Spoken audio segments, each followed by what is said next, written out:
Nah, saudaraku sekalian, kita semua tahu dan sadar bahwasannya kita di dunia ini, hadir di dunia ini pasti ada sebuah tujuan yang diberikan oleh Tuhan.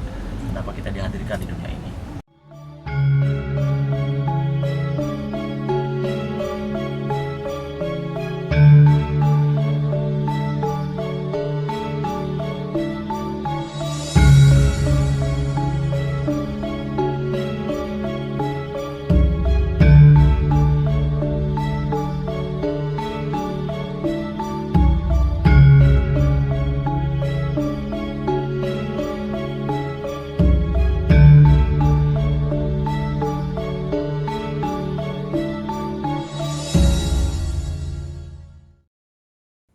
Salam bercahaya, sahabat, saudaraku dimanapun berada. Bagaimana kabarnya di hari yang indah ini? Titian doakan agar sahabat sekalian senantiasa dalam lindungan dan karunia Tuhan, serta apa yang sedang dicita-citakan segera terwujud menjadi sebuah kenyataan. Nah, saudaraku sekalian, kita semua tahu dan sadar bahwasannya kita di dunia ini, hadir di dunia ini pasti ada sebuah tujuan yang diberikan oleh Tuhan. Kenapa kita dihadirkan di dunia ini?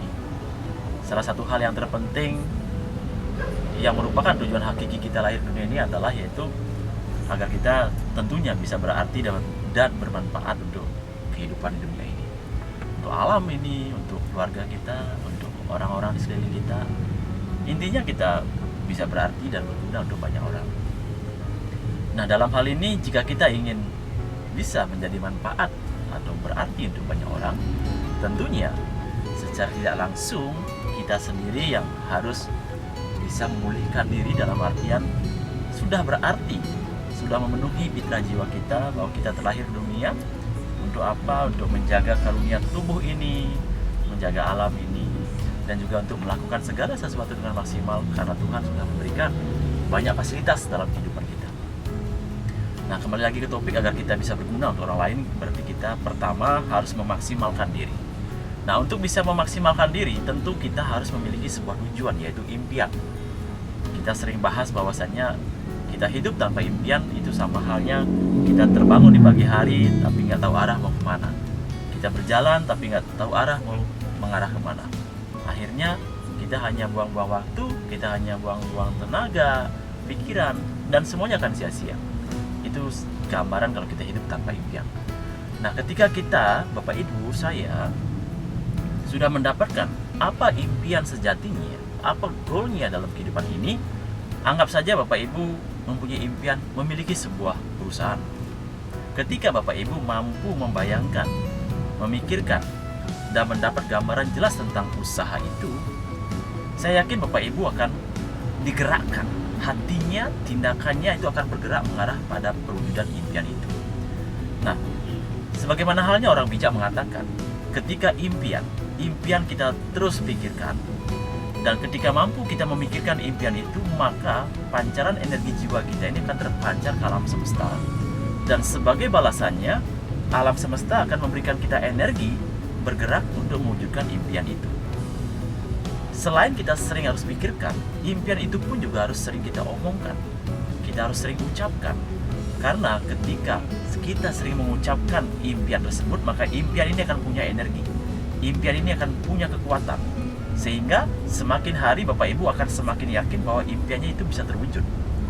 Namun tatkala sebaliknya, kita punya impian tapi kita tidak berani sering memikirkan, sudah terjadi impian itu, kita tidak berani sering ngomongkan impian itu, maka impian ini lambat laun akan mengecil kekuatan daya ukirnya alias energinya.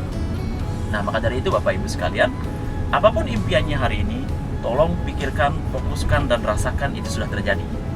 Kedua, apapun impiannya, sering-seringlah omongkan, sering-seringlah ucapkan. Ucapkan sesama saudara kita, ucapkan sesama partner usaha kita. Bahkan dalam doa pun kita harus ucapkan sering-sering. Ini penting, saudaraku. Dan tatkala kita mampu memikirkan dan mengucapkan, dan yang terpenting kembali adalah kita melakukan. Lakukan sebuah tindakan nyata yang mengarah pada perwujudan impian itu. Maaf sekali, sebesar apapun impian Bapak Ibu, tapi kalau tidak dibarengi dengan sebuah tindakan, sebuah langkah nyata, sebuah komitmen dalam mewujudkannya, maka impian itu akan tetap hanyalah sebuah mimpi belaka saja. Tapi tatkala ada sebuah tindakan nyata, semangat yang tinggi, bergerak menuju pencapaian itu, maka impian Bapak Ibu akan terwujud menjadi sebuah kenyataan. Maka dibilang seperti apa? Impianmu harus sering dipikirkan agar punya kekuatan, agar punya daya ungkit. Ketika dipikirkan, lakukanlah dengan maksimal. Ketika dilakukan, maka nasib kita akan berubah. Kalau mau merubah nasib, yang terpenting yang harus dilakukan adalah lakukan sebuah tindakan nyata menuju terwujudnya impian hidup. Nah sahabat, Bapak Ibu sekalian, jadi itu yang bisa saya sampaikan, bahwasannya impian sehebat apapun juga, tanpa sering-sering dikomunikasikan lewat kekuatan pikiran, perasaan, ucapan, dan tindakan nyata di dunia ini, itu akan tetap hanya menjadi sebuah mimpi. Tapi ketika kita mampu memberikan energi, pikiran, perasaan, ucapan, dan tindakan, impian itu walaupun saat ini hanya ada dalam pikiran Anda, suatu ketika nanti impian tersebut akan terwujud menjadi sebuah kenyataan di dunia nyata ini, dan Anda akan mendapatkan karunia itu. Salam rahayu, salam jiwa tersirat dan hidup merdeka.